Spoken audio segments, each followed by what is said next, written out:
The best conversations happen at happy hour. Welcome to Ours. Welcome aboard. This is the PT Pintcast. Here's your host, physical therapist, Jimmy McKay. I gotta get the voice person to say, and physical therapist assistant, Katie Sutton from PTA Plus. I'll get on that. I don't even know who that person is. I found her on the internet. She's great. She recorded my intro. Really is great. In terms of locations of podcast episodes recorded in, this is the schmanciest. This is the first.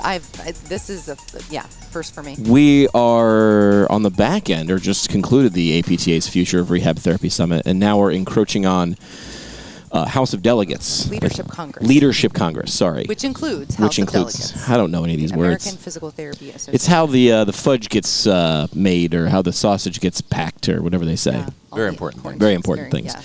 Yeah. Have you ever been on the podcast before? Never. This is so weird. You I just haven't? thought about this. No. For real. First time. So David and I went to PT school together, roomed together for 3 years in a row.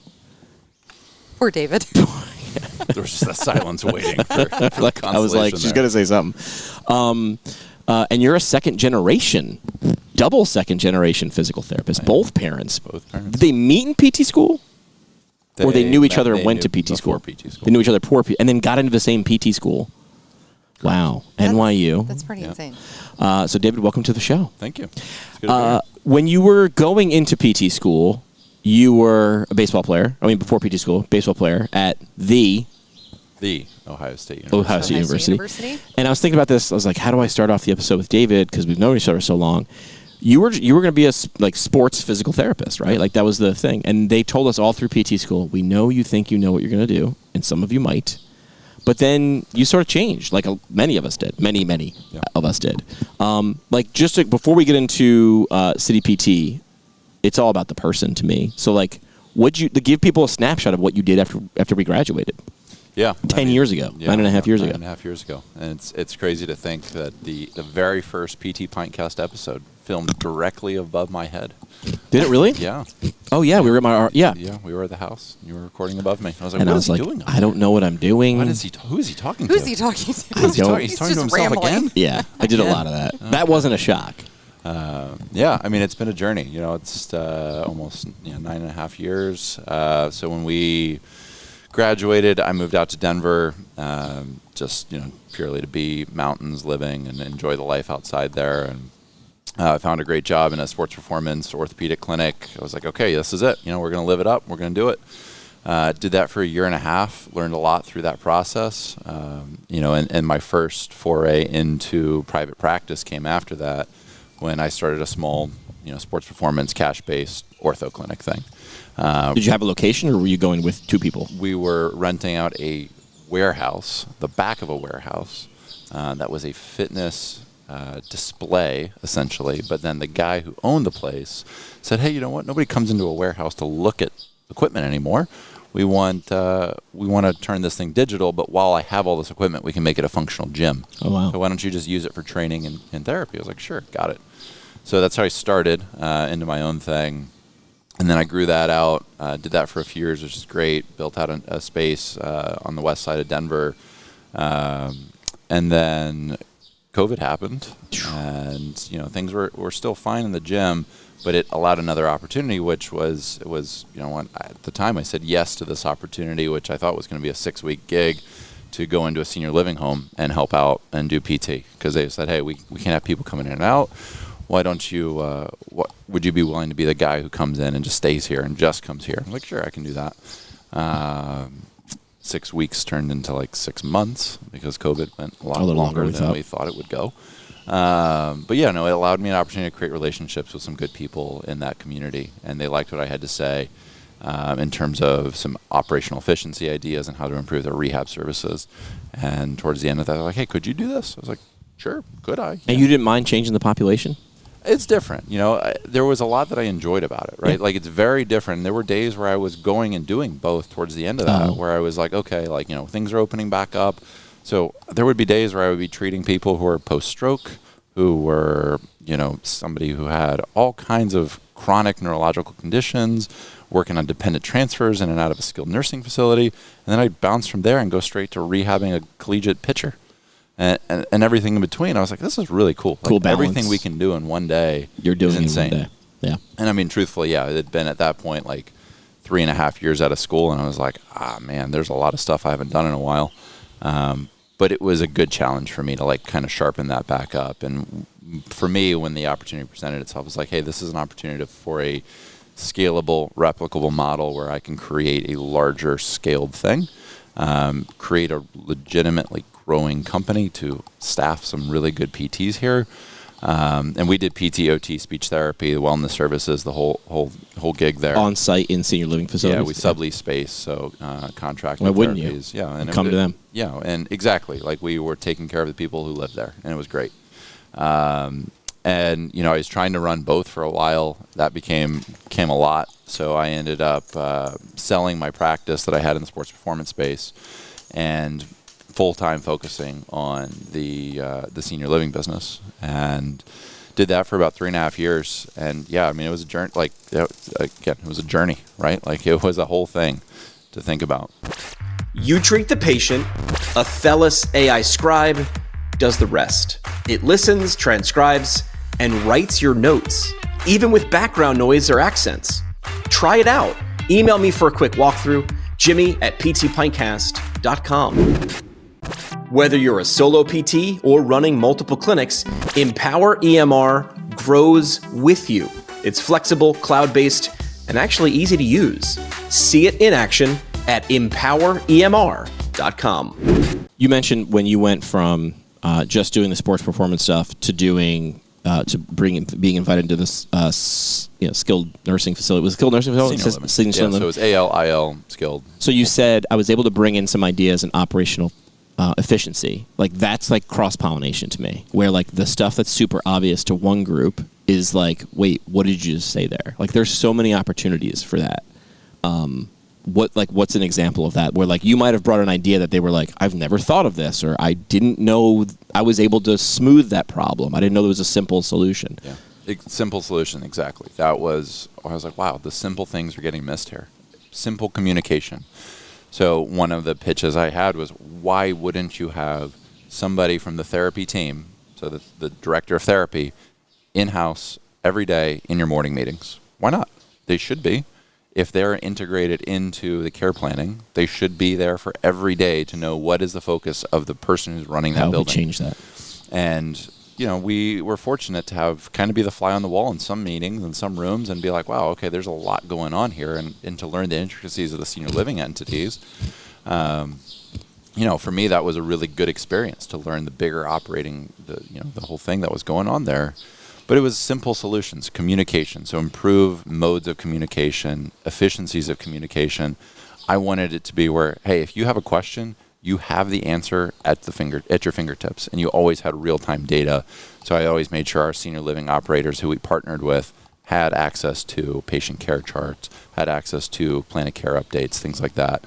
When we have difficult family meetings and things like that, I would make sure somebody represented our company in those meetings. Because, if we're talking about mom and dad moving to a higher level of care, you want to know why.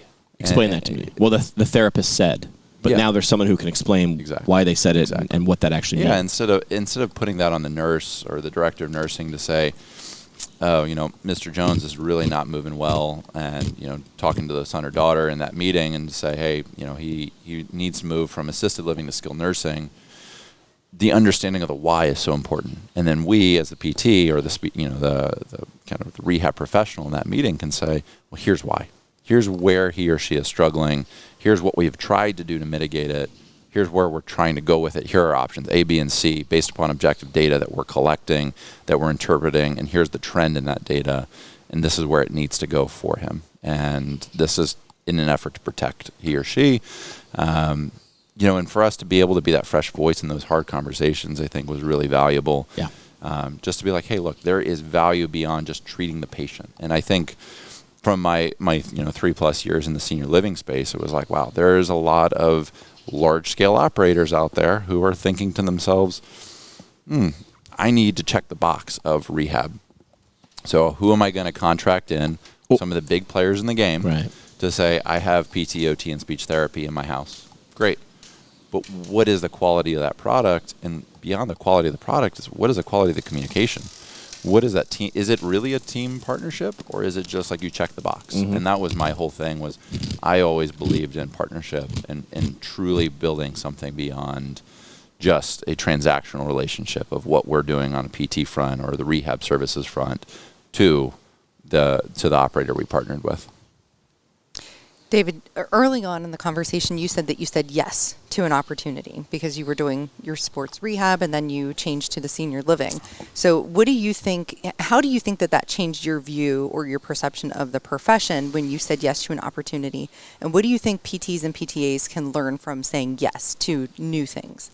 Yeah, I think that's a great question. And similarly to how Jimmy opened, it's like, I was like, what are we going to talk about? And to me, this lesson over these years and through these entrepreneurial journeys for me, and then I took some time off in 24, was what is our profession missing? And we're so often paralyzed by the fear of what might happen. And for me, coming from the collegiate athletic space, it's like you have to bet on yourself and you have to take a chance. I saw you posted something a week or two ago on LinkedIn about betting on yourself. Like, that is exactly my mindset for my entire career. Is the only person I can trust to help control where I want to see myself go and my vision of my life is me, because my vision's always going to change. So if I don't say yes to opportunity, I don't say yes to taking a chance on something and betting on myself, I'm inherently building in an excuse in the future if it doesn't work out. Someone else's fault. Right? It's going to be somebody else's fault. I didn't get the raise. I didn't get the bonus. Now I'm strapped for cash. Now I can't do this. Okay, yeah. But you could have found another way. And for me, it's always been about finding a way to work through things and bet on yourself. So I knew what I was signing up for in a degree of, like, this is going to be really hard to run two businesses at the same time and grow something and do the thing. And it was really hard, like absolutely really hard. And I learned a lot through that process. I was certainly not perfect. I made a lot of mistakes, learned a lot of lessons along the way. But if I didn't say yes to that opportunity, I wouldn't have learned, I wouldn't have grown, and I wouldn't put me in the places that I've been able to go after in my life. Because for me, it's the lesson learned in all this is, like, if you don't bet on yourself and you don't say yes to those opportunities, where are you going to go?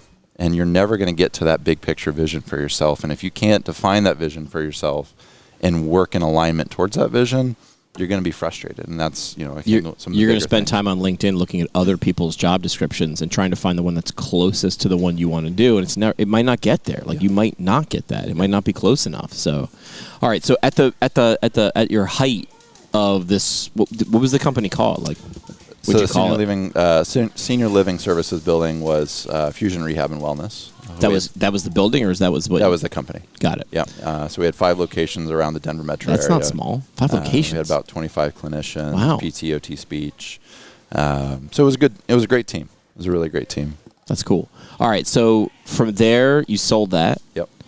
And then took some time off. Yep. You did some exercise. A little bit of exercise. This could be its own episode. I'm sure we can find parallels between what you did. But you have. I'll brag for you. Not exactly how I would define it, but yeah. You climbed you did hill climbing, a small hill or a mountain. You climbed Mount Everest. Yes. Like the Mount Everest, or like Paris, Texas, like the actual Mount Everest in the Nepal. one at Disney World. The one at Disney. Like the Ohio State University. The Mount Everest. Mount Everest. Yes. That's right. So decided to do that because you were like, what am I going to do? Might as well do a side quest. There's your side quest for a little bit. I feel like we could do a whole episode on that. Like I do want to get to City PT at some point, but like, I don't know. We climbed a couple of slightly smaller mountains together.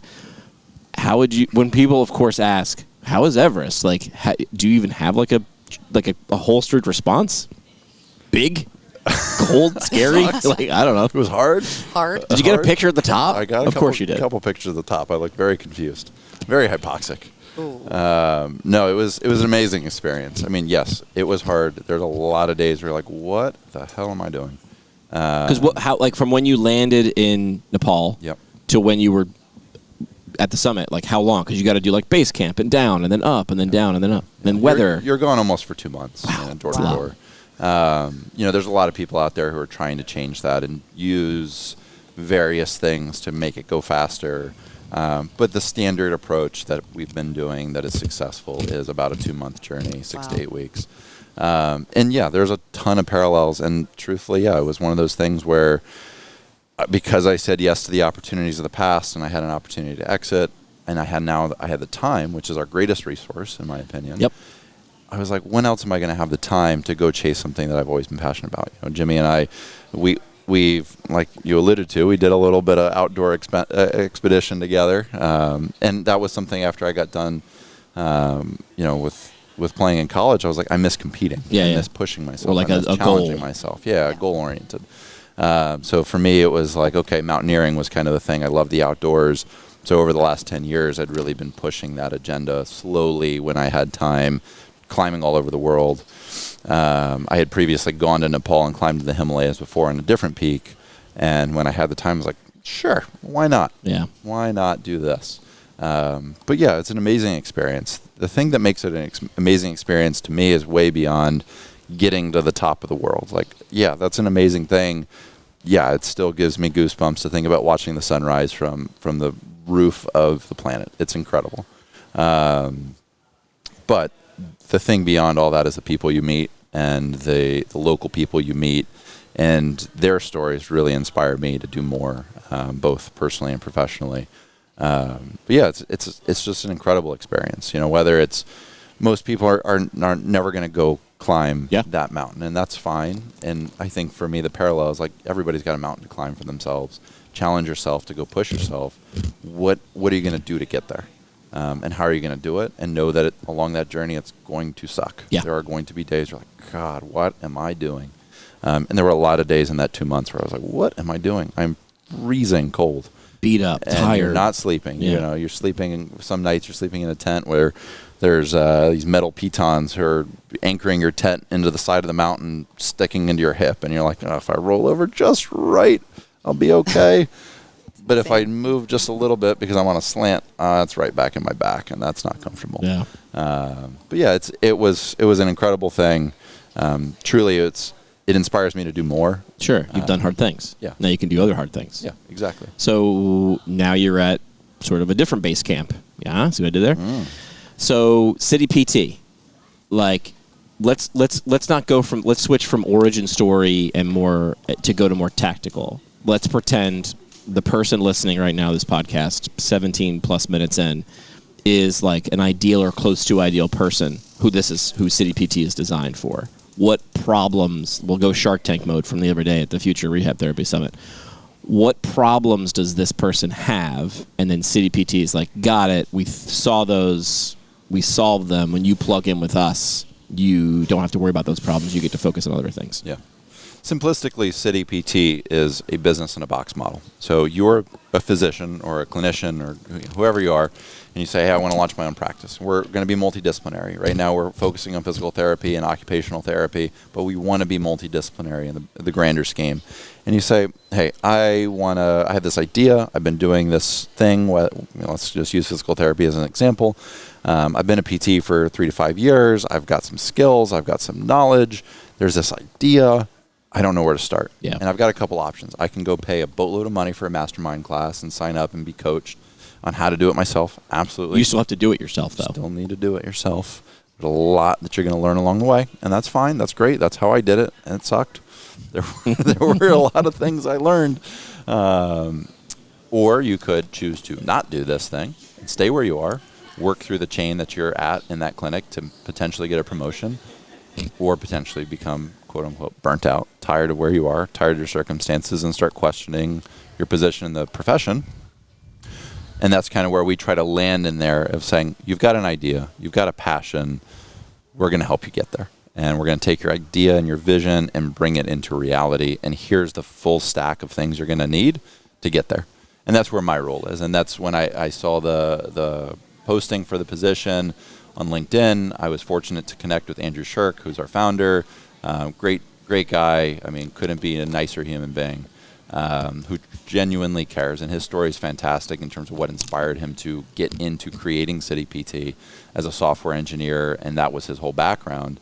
But he's like, you PTs can do a lot of good for people. He had it in his own life. And I want to give you some sort of a framework to do that. And that's exactly what we do. So You're a PT, you've got an idea, we're going to give you the framework to be successful, to launch your practice, and then to grow with you along the way, and to try to mitigate that barrier to entry, which is the cost often, the labor often associated with how do we do this? Where do I do this? The unknowns. It's Yes. it's the don't know that you don't know. Yeah. That's going to hit you. Like, there's probably some paperwork I need to file, or like, how do I get found, or don't I need some sort of software?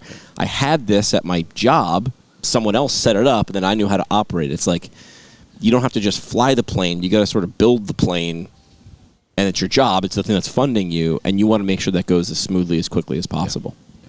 So a couple of things that you said that have got my mind thinking here. A good friend of all of ours always says, an excuse is a problem you decided not to solve. Meg Brown. I'm quoting Megan Brown here, yeah. So it sounds to me like anytime that you've run into problems, you've found a way to kind of work around it or found a way to innovate around it, right? So I have a problem with the word burnout. You and I were having a discussion about this the other night. How do you think that PTs and PTAs can mitigate burnout? Yeah, I mean, a lot of it, in my opinion, may or may not be a unpopular opinion, is it's just from a lack of cognitive challenge and being pushed out of your comfort zone. What we do after a couple of years of being professionals in the space, we get comfortable. And comfortability is what people seek, but then after too much comfortability, we become bored.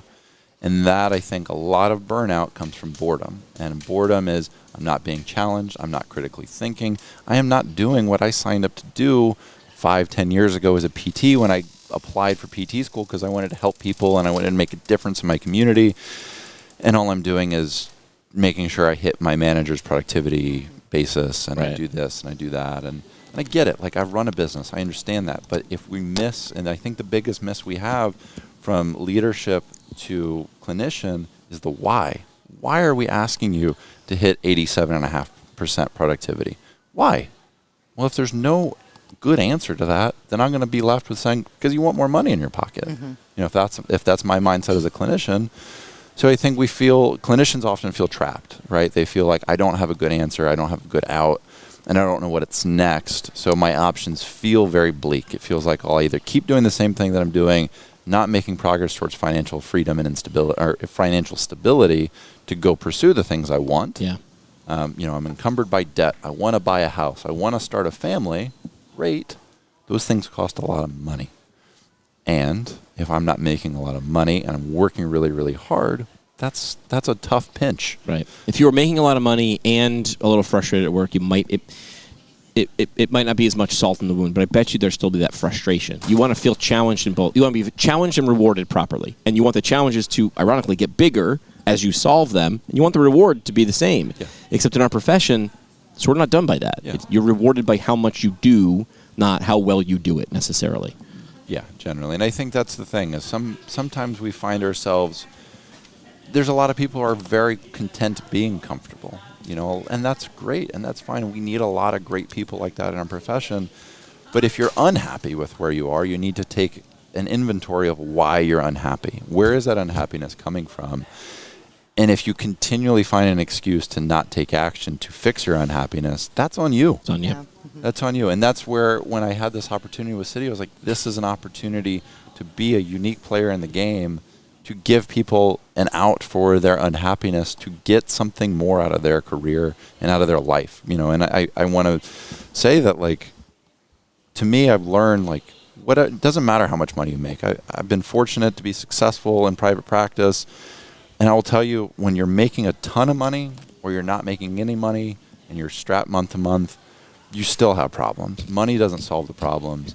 They just become different problems. Sure, different problems. And that's a big thing to realize. It's like, if you're chasing more money, you're probably going to be unhappy still. Yeah. And I think that's where I've found, like, the creativity and the freedom to do what you signed up to do as a clinician in whatever specialty it is. And it's not just outpatient orthopedics, musculoskeletal care. You can be creative as a clinician or a non-clinician, but be creative and use your brain that got you here to go take control of your future. Yeah, yeah. And I always tell my students that they need to get plugged into something. I say either mentor or find somebody to mentor you so that you can get that cognitive challenge. And I guess I haven't thought about it in that perspective, but that's probably what it is when you're mentoring or you're seeking mentorship from somebody. It's causing you to think through, what am I doing and what do I want and what's the end goal, that does help you kind of feel like you're a little more plugged in, therefore creating that feeling of less burnout.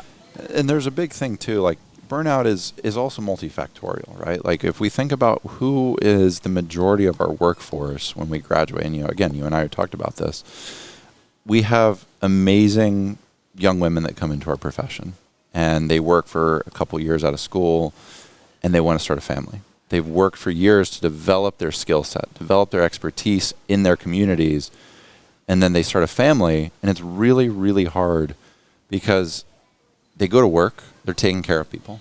Then they come home and they're taking care of people. There is no break. I never thought about that. There's no break. All day long, and when you have a newborn at home, you have options, right? It's like, do I come back to the workforce? Yeah, but that sounds exhausting because I have this little human to take care of at home, plus my family that might already exist, whatever else might exist beyond that circle. And then do I really sign up to go back to 40 hours a week or 20 hours a week of taking care of more people and their problems? That's hard. That's a big thing to sign up for. And then you start to look at the financial gain from that and the kind of parameters that come with it. Hey, you have to be here at 8. You got to be here till 4. We don't have a lot of flexibility. This is just the norms, not everything, right? And that's the other big piece that I saw in City is like, hey, this is an opportunity for great people to stay in our profession and not feel, build what works for you. Make work for you in your life, not make your life work around work. Well, we'll get to like the nitty gritty, or they can reach out to you to get it, but you're going to find them. Correct me if I'm wrong. Like, find a spot.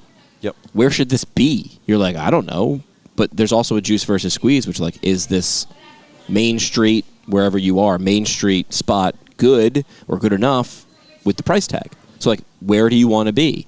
What software are you going to use? How do I set this business up? Like things that not necessarily were on the syllabus in PT school. And a lot of them, some of them they were, but they were, 1/100th, right? It was a part of a class. So these are the things that you sort of handle? Yeah, top to bottom. So again, if you have an idea and we talk, I'm going to help you from that idea formulation to your first patient, and hopefully to your 1,000th patient.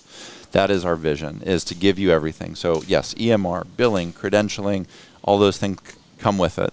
If you're saying, hey, I want to specialize in sports and ortho, great. What kind of setting do you need to be in? Most of our partnerships are in shared spaces to start. So our goal is, lesson learned from me, minimize your overhead. So how do you get creative in the agreements that we create across the country in your community, improve convenience of access? So we're trying to promote awareness of what physical therapy is in the community and say, hey, you've got a great relationship at your local tennis club. You love playing tennis. I love playing tennis. You've got some people you know. Do they have PT there? No? Okay. Ask them if they would be open to having you treat patients there. That's one of our successful locations is in a tennis club. I was embedded there. I said, hey, you guys, I'm playing tennis. Everything hurts on my body. What is going on? And they're like, yes, everything always hurts for all of us. Great. What can we do? I'll be downstairs in this little... Exactly. Yeah. And they see the value in that partnership. And it's beyond a transactional partnership. It's like we're co-branding a lot of stuff with these clubs. So this is an example, right? It doesn't have to be orthopedics in nature. We have people who want to do dementia care. That's great. What are your angles? Who do you know in your community? And then I'm going to help you leverage them to then actually take this idea to make it a reality. And then along the way, yes, there's legal things that we need help with. We'll help you with that. Those are all part of those initial costs because, again, these are lessons I learned by myself over the time by making mistakes. My goal is to help you not make mistakes, to make it seem like, streamless. The biggest difference between joining a mastermind and doing this or hiring a business coach is you're going in with them. You're not meeting them once a week. You're like, hey, you're incentivized to get the doors open and make sure everything is smooth. When the billing software isn't working, you're saying, okay, this is our problem, not here's how you solve your problem. Yes, exactly. It's an our problem. You became a physical therapist to help people, not to feel like just another number. At US Physical Therapy, we're 135 plus local brands, backed by one national support team. That means more opportunity and better resources, while working for locally owned clinics in your backyard. Find your next role with a company that puts PTs first. Start today at usph.com. as a part of the City PT platform, you retain 100% of your equity. So you have control over what you want to do, where you want to go, and how you want to build it. And we're not going to take your equity from you. We want you to have control of your future and not be involved in that. We're going to be the building blocks to help you build that future. We do it on a revenue share. So it's the better you do, we both win. And the more money you make, the more money you're going to keep. So we want to incentivize you to grow. And if you keep growing, you're going to keep more of that money in your pocket. That's the way we try to do it. And as you grow, there's going to be more problems. But you're still there, and you're saying, okay, I've navigated these before. When, I've said before, like going from your first high, going from one person to two is probably the biggest jump you're ever going to make at once, because you just increased by 100%. That's different than the challenge from going to 5 to 15 or 15 to 20 or 20 to 25. Similar challenges, but maybe different, because now you didn't have a communication problem. There was just you or you plus one. Now when you're at the second location, you've just introduced a totally different problem that you probably didn't have. You used to yell across the facility to the other person. You can't do that if you go to a second location. You've seen that before. Yeah, and I will say, in my opinion, I thought the same thing. When I made my first key hire from a managerial perspective, I was like, oh, this is going to be the hardest. And I was like, oh, this is pretty good. And I think a lot of that was because of how good she was when we hired her.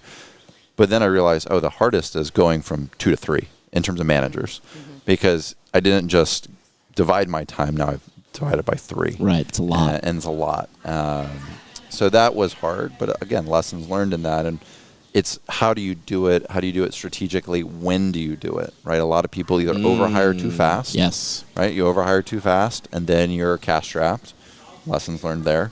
Or you wait too long, and then you're time strapped, and then you're losing opportunity cost. Yeah. So there's a real fine window there to act, and that's what we hope to do. That's kind of what this is based upon.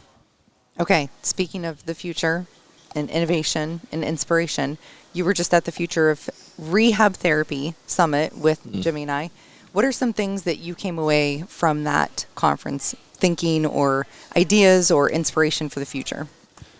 There were 2 things. I mean, I think it's a great conference, and I definitely would encourage people who have interest in the future of our profession, which should be everybody, because we should all be a part of the future of our profession, to come to this conference. I think it's a good one. You hear some really good ideas. You're in the same room with some really successful people who have been there and done that. And I think the 2 things that I take away from this is there's a lot of really smart people who see an opportunity in the physical therapy profession, and just the, kind of holistic wellness perspective things, right? And we saw a lot of that here. But I also think the other thing that I took away from this is we cannot forget about the people that this profession runs upon. And the fix to our problems in the future is not solely resting in AI and technology. There's a big piece of that. We must leverage AI and technology, and that's what we're doing right now with City. But we cannot forget about the people and the human element that comes with our profession. And I think that was the one thing that I would love to see more of us talk about, are human-related solutions to our real problems, right? And it's not just about payment reform, right? Like, yes, we all want to make more money. Yes, we want to get reimbursed more. But what about the good people we're losing because they don't have an opportunity to go forward? Huge brain drain. Right. Go ahead. Or the ones who are smart enough not to enter our profession. If they're looking and going, this doesn't feel like a good bet for me anymore, and they pick something else, that's someone who never found their way here. That sucks. Totally. Every single innovative tool that was talked about there ends with a human being. Yeah. So they used all of these wonderful things like AI and technology to get these tools made, but the end user was a human being for every single one of them. Yeah. Yep. Yeah, absolutely. I mean, I think that's the one thing I would love to see us do more of, is go back to the roots of why so many of us came into this profession, which was to help people, and simplistically to help good people in our communities and our community, beyond our communities, beyond the 4 walls of our clinic, because at some point in time, somebody was inspired to make a change to help people. And I do think part of what we see in our current state is people becoming disenchanted with their realities, which is, I'm helping people, but I'm helping people in this really small box of 4 walls. And I think there's a lot of room for people to get outside of those 4 walls and do something in their community and really get back to the roots of what they learned as a student and what they learned early on in their careers. And to get back to doing those things, to become inspired to then do the next thing. Yeah, your why doesn't need to change, but your how, where, when sure can. Yeah. And it can change again, and then it can change again. Yeah. And it will. Absolutely. What else you got? Time for the parting shot. Parting shot. All right, parting shot. You've heard us do this before. Mic drop moment, soapbox statement. You can steal something somebody else said or do yours, whatever you want to do. What we got? So I don't know if anybody's used this one or not. Ooh, 1,500 episodes. Let's hear it. I know. So huge student of leadership, learning all these things. The thing that I really embodied is the saying from the Ohio State Athletic Department, the Ohio State Athletic Department. There you go. The great coach at Ohio State, Woody Hayes, his saying was, "You win with people." And to me, as I got into this profession, I was like, that is what it's about. It's about the people. It's about how do you lead people as a person, right? And it's got to lead from the top by example, and that's with grace, that's with kindness, that's with love, and that's with supporting people, and not just supporting them financially, not just supporting them in their profession, but them as a human being and what they want to do beyond the clinic, beyond the sports field, whatever it is, right? So, it's a great book Woody wrote a long time ago. You win with people, and that's my big thing. If someone wanted to reach out to connect about City PT, where would you send them? citypt.com is our website. You'll find a lot of information there about what we do, what we offer. You can get in touch with me directly through there. You can find me on LinkedIn as well, David Fathalikhani. Good luck spelling it. Yeah, show notes. You'll take care of that. Got it. But yeah, it's be happy to talk to you and kind of work through the process and however we can help inspire the next generation of good PTs. That's great. Thanks. Thanks for talking to us on the veranda here at the Omni Hotel here. Exactly how I envisioned my first episode with you. In DC. This is the PT Pintcast. You want to specialize in ortho, neuro, or sports physical therapy and actually get paid while doing it? Brooks IHL offers accredited residencies and fellowships with full salary, full benefits, and real mentorship from clinical experts. Learn more and apply at brooksihl.org. There aren't nearly enough podcasts in this world. Said no one. Why not launch one more? If you thought about launching a show but don't quite know how, we can help you do all that back-end stuff. Email me at jimmy@ptpintcast.com and we can add one more podcast no one else will listen to the pile.